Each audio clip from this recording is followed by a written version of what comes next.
Good afternoon, sir. Good afternoon. Please sit. Thank you. Introduce yourself.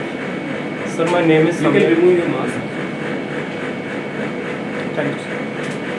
Sir, my name is Samir K. I belong to Lucknow, Uttar Pradesh. Sir, I did my schooling from Lucknow, Uttar Pradesh, and then I did my BTech in civil engineering from Prayagraj, from Sam Egan Bottom University. And sir, after completing my graduation, I am preparing for the civil services exam and UP State Civil Services exam. Sir, currently I am preparing for the Uttar Pradesh UP State Civil Services main exam 2022. 22. Yes.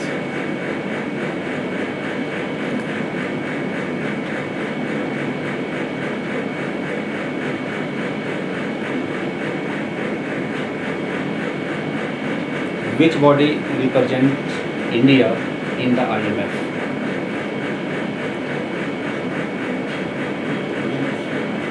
Sir, Reserve Bank of India. Indian Bank of India.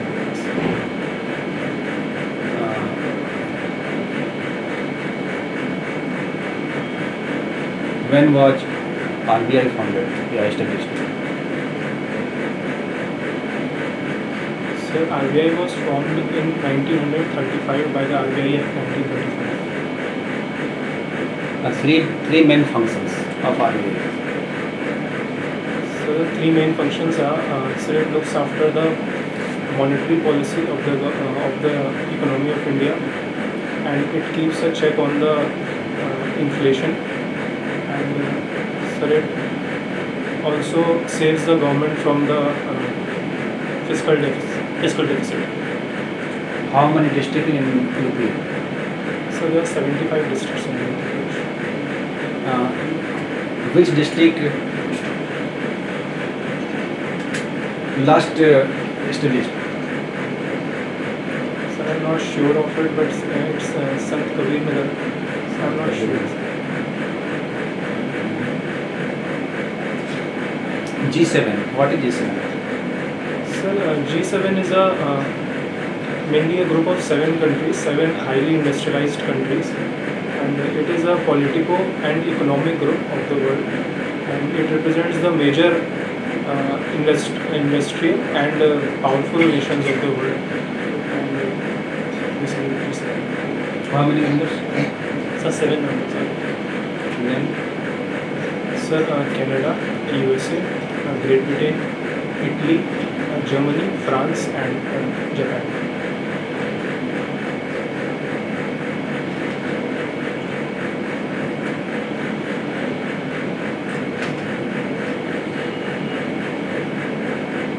what is Agniveer? Sir, Agniveer is a scheme launched by the government, mainly the defense services. Sir, it is a tour of duty scheme. It is mainly for the 4 years. The recruits will be serving in the Indian Defence Forces for the 4 years, and then after they will get a lump sum amount of money,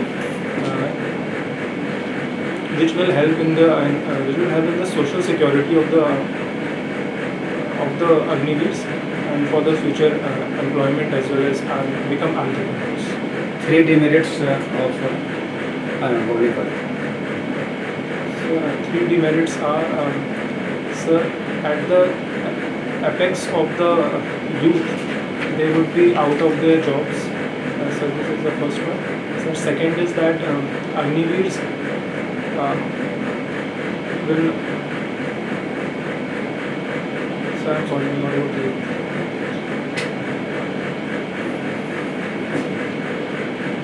You belong to Lucknow. Yes, sir. Tell me about Lucknow. Sir, Lucknow has a major historical as well as cultural significance in India. The historical significance of Lucknow is that in 1916, the Lucknow Pact was signed between the Muslim League and the Indian National Congress. And it also took the Lucknow princely state under Begum Hazrat Mahal also took part in the 1857 revolt. Sir, Lucknow is also called as the city of Nawabs. It is also called as the Constantinople of the East. So currently Lucknow has a major service sector industry. Yes. Lucknow को और किस नाम से जानते हैं? So it is also called as Lakshmanpuri. Laxmanpuri. Lucknow में कांग्रेस के अधिवेशन हुए थे, कौन से अधिवेशन? Yes. लखनऊ पैक्ट क्या है? Sir, it is a pact between the Muslim League and the Indian National Congress that they will jointly represent the Indian Indian side. They will keep the interest of the Indians jointly against the Britishers. This was a pact.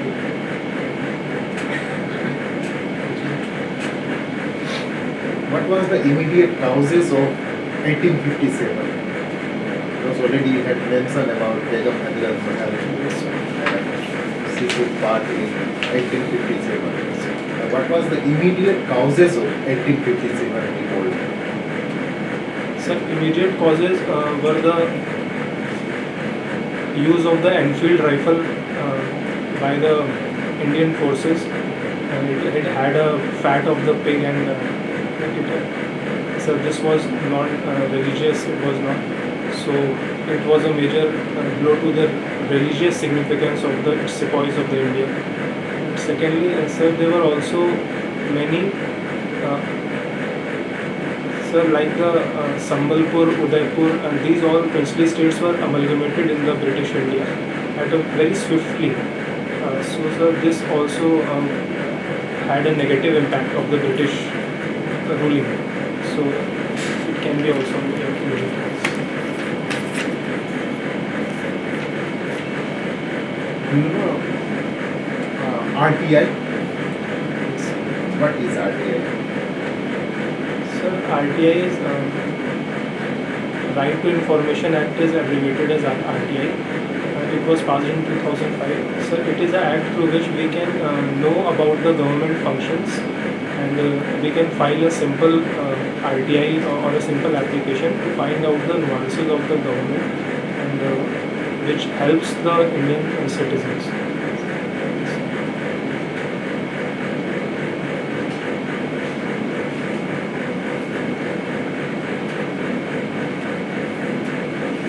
Article 44. What Article 44 signifies that? This is called Uniform Civil Codes. It is possible to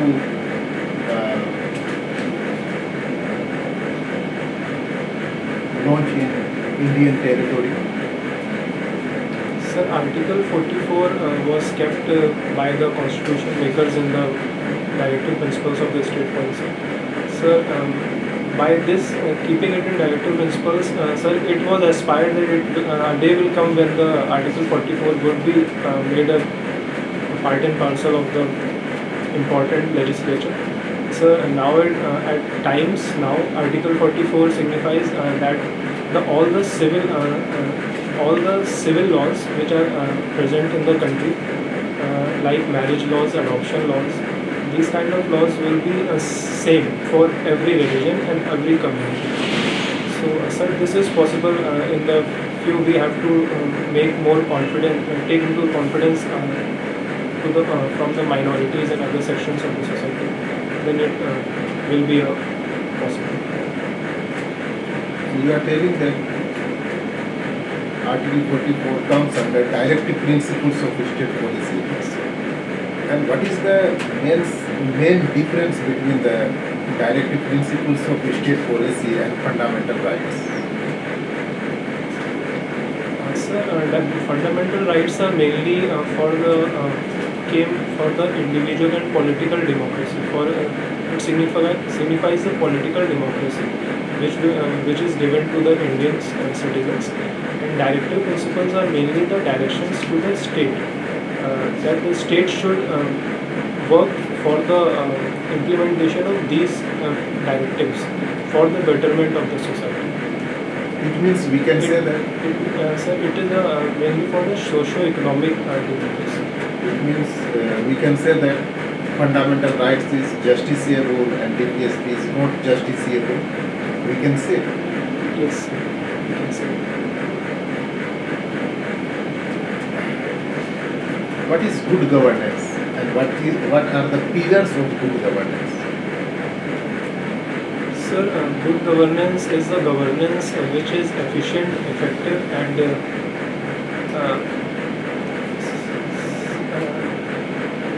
sir, efficient, effective governance is good governance. And the pillars, sir, I'm not able to recall it. What is Article 23? Sir, Article 23 is against exploitation of the women.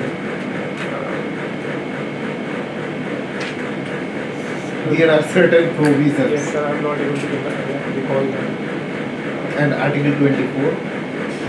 Sir, it talks about any child under the age of 14 should not be indulged into any industrial or hazardous activity which may be detrimental to his health and overall being.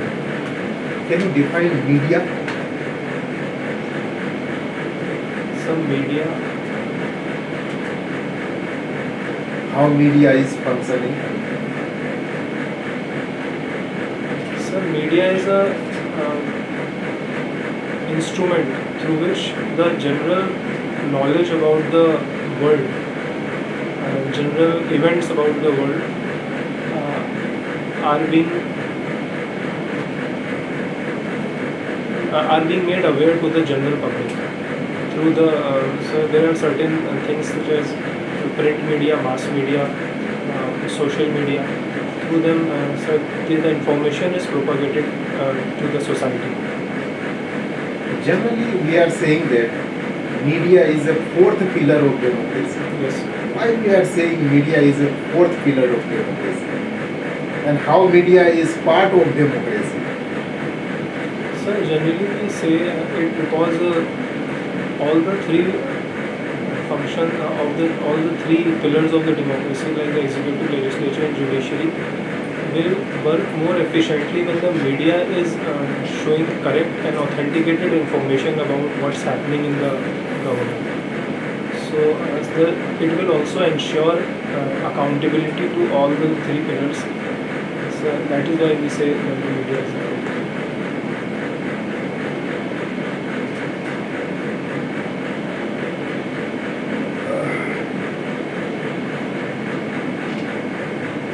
What is the election process of president in India? Sir, election process of President of India. Sir, for the election we have an electoral college which comprises of members of the Lok Sabha and the members of Rajya Sabha and the elected representatives of the members of Legislative Assembly and also the Union Territories of Delhi and Pondicherry. So, sir, 50 people become as proposers for the election, the nominee of the election, the person who is to be contested, and the 50 become as the second person. So, in this way, the nomination is filed. So, after that, the voting happens, and generally, it is seen that all the MP and all the MLAs of the country represent a total vote, and the MPs represent a total vote which is somewhat equal. So like this, the total votes are counted, and then who get the vote 50 plus 1 is the winner. Yes. And please tell me about globalization. What is globalization and what is the impact of globalization in the third world countries? So globalization is the integration of the country's economy with the outer world's economy, and sir, it can be it affects the socio-cultural and political spheres of the country. And the impact on the third world country is that the third world country through globalization However, they are losing their cultural significance, but they are gaining on the part of the other things like modern education and modern policies, democracy. So these are some benefits of the globalization in these countries, third world countries. Please tell me about Panchayati Raj system in India. Sir, Panchayati Raj system in India became a part of the Indian Constitution in 1992, and sir, in this system we have a three-tier governance structure. At the village level we have a village panchayat, then at the block level we have a taluka panchayat, then at the district level we have a zilla panchayat. In the block level and the district level, all the members who are elected, they are elected directly, but so all the members are elected indirectly, but the chairperson is elected directly. And in the gram panchayat, all the members are elected directly. So in this way, they function for the list of the. There are 28 number of list under which the gram panchayat makes laws and functions. Why there is a provision for women reservation in Panchayati Raj system? Sir, women are underrepresented in the political sphere of our country. So they are given representation. 33% reservation is there for the women. And that too, in every category also we have a representation for the women. So it is for the socio-cultural and economic strengthening of the women, and also when women will take part in the political process, they will be more empowered and they will look after their issues as well, which the men usually neglect. What is the meaning of Samyak? Sir, Samyak means righteousness. What is important in history? Sir, Samyak has this word Samyak has been sourced from the 8 noble paths of the Buddhism, and it is also mentioned in the Jainism, three Ratnas of Jainism. Like we have right knowledge, right faith, and right conduct. And in the Buddhism there are 8 noble paths: Samyak Drishti, Samyak Sankalp, Samyak Vani. So I'm not able to. Samyak Sankalp. Samyak Sankalp. Yes. Your hobby is cooking, jogging and cooking. Yes. Which type of cooking? So I like any type of cooking. Generally, what we usually cook. I'm not really. I have no speciality in cooking. Generally, whatever we cook, I like cooking. Samyak, can you speak louder? Are you cool? Yes, sir. Are you cool? Yes, sir. Please take water. Thank you, sir.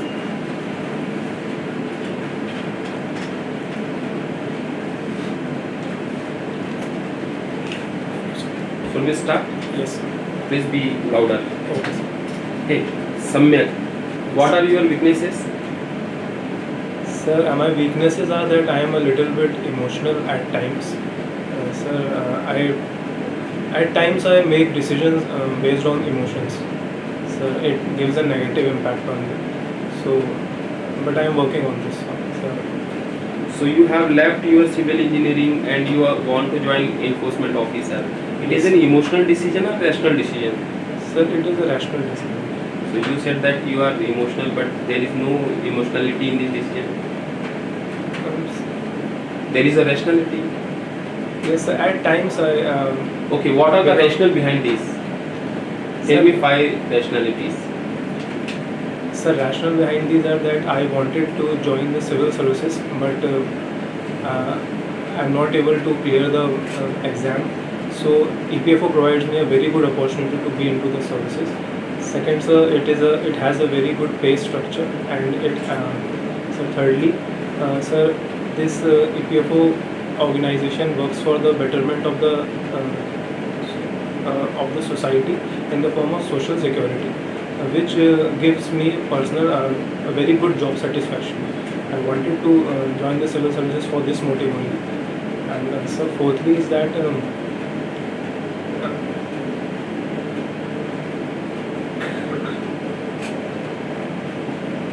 sorry sir, only three. Tell me the problem of Uttar Pradesh. 5 problems of Uttar Pradesh.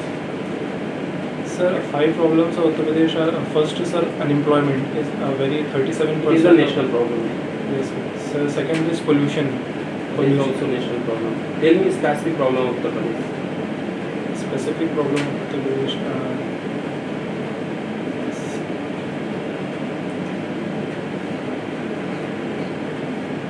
Sir, I'm sorry, sir. Okay, you are from Lucknow. Yes. Tell me the 5 problem of Lucknow. Sir, 5 problems of Lucknow. Sir, first there is haphazard construction in the outskirts of the Lucknow. Sir, second is the parking facility is not good in the Lucknow. So, third, there are many drains which often get clogged, and in the monsoon season, water is flooded on the roads. So, fourth is that the city doesn't have employment generation to that extent, at the extent which is at the extent that migration is happening into the city. And fifth is the pollution problem, sir. Pollution and pollution. Okay. And what are the 5 features of the Lucknow? So it is a capital city. So first, which is it has a very much historical importance. The chicken curry of the Lucknow and Zari Zardozi is very famous. And sir, fourth, it has a high court also. And fifth is the Lucknow Metro is a recent very big event which has happened to Lucknow. Say the government of India has launched one district, one product. Yes, sir. Tell me what is the one product which is coming from Uttar Pradesh, from Lucknow? Sir, chicken curry. Yes. Are you sure about that? Are you familiar with the one district, one product? Yes. What is it? Sir, every district in the Lucknow has a traditional role which sustain the many laborers in the city are working in that field. So One district, one product. yes, sir. What is it? Sir, every district in the Lucknow will have a particular product which will be How made. many districts are there in Lucknow? Sir, 75. Lucknow or Uttar Pradesh? Sir, Uttar Pradesh.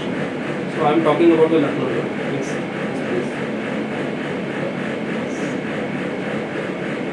Sir, pardon the question.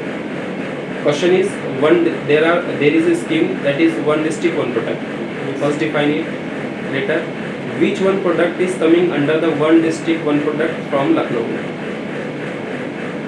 Sir, one district, one product is the a product from each and every district of the Uttar Pradesh will be given a international stage where that product would be exported and that would be given more incentives to the workers indulged in those making of those products. Okay, we are going right. Have you heard about the Atmanirbhar Bharat? Yes, sir. What is it? Sir, Atmanirbhar Bharat is about making India self-sufficient economy. And what are the initiatives under the Atmanirbhar Bharat? Sir, I'm not aware of that. See, the government of India is recently celebrating the Amrit Mahotsav. Yes, sir. What exactly it is and why it is celebrated? Sir, Amrit Mahotsav, it is being celebrated because of the 75 years of the independence. So this is the main reason. And why we have given the name Amrit Mahotsav rather than calling Golden Jubilee, Silver Jubilee? All these are we are celebrating the 70. Okay, you understand. You might have heard about the companies which are called as Navratna, Maharatna and Mini Ratna. Yes. What is this status? Sir, I'm not sure, but I can guess. Yes, please. Sir, Navratna companies are that companies which can invest about 5,000 crore rupees without taking the permission from the finance ministry. And some Maharatna companies are those which can invest around 1,000 crore rupees without taking the permission of the ministry. And not many. So all this categorization is based on the permission which they have to take from the ministry and the corpus of investment. So this is the one criteria. And what is MSME? So MSME is those micro, small and medium industries which are having less than 250 crores of turnover. So there are three categories: medium, small, medium. So for the medium it is 250 crores. Start with the small, micro. So micro it is 10 crores, I guess. Okay. And for the small it is 50 crores. And for the medium it is 250 crores. What is the total contribution of MSME in our economy? So I'm not sure. You are not sure. Okay, we are going ahead. You might have heard about the anti-defection law. Yes. What is it? So anti-defection law is a law which bars the MLAs when they leave a party from which they have been elected into the legislative assembly, and when they leave the party and join any other group, then the anti-defection law comes into force and they are being terminated from the membership of the assembly. Don't you think that in the present context this law is meaningless? Because most of the state are the MLAs are violating this rule and they have been joining this and that organization. Yes. Sir, every law has a loophole in this. This one would be also having some loopholes. That is, the loophole is that the time limit is not being framed for at what time the speaker will take the action. So this is one loophole, but the law is working. So we have seen instances in Arunachal Pradesh and Bhutan. Okay. See, the government is willing to invite the investment from those investors who are living in our country or from abroad itself. But there is an indicator which decides one has to invest or not. That is known as ease of doing business index. Can you tell me about ease of doing business index? So ease of doing business index is about at what ease we can do business in a particular state. So what are those pillars? So I'm not sure about all of them, but I can name some few. Sir, law and order, so electricity supply, and water supply.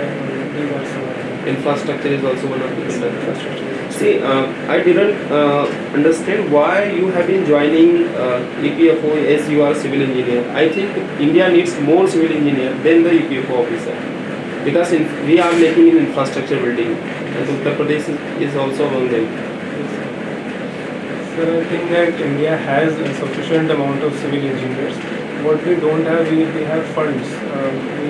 We lack in funds for making infrastructure. The funds are coming from the foreign investors as well as from the Indian investors. So there is a process being going on. We have been attracting investments from the investors. Tell me 5 major initiatives by the government of India which is accelerating the in infrastructure building. Sir, PM Gati Shakti Yojana. Sir, river interlinking project. And sir, Startup India, Stand Up India. They both are also contributing. Related to the infrastructure like Bharat Mala project, Sagar Mala project, have you heard of this? Yes, sir. National waterways. Yes, a national monetization plan is also one. So, okay, we are going ahead. Yes. Have you heard about the Mudra loan? Mudra loan. Yeah. Yes, sir. What is it? Sir, I'm not sure about it.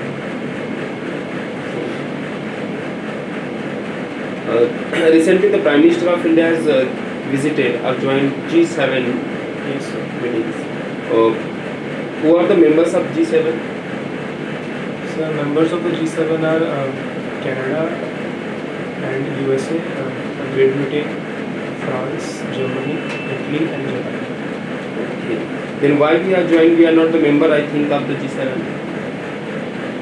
So, we are in the process to become a member, and I'm sure that we will become a member in the future.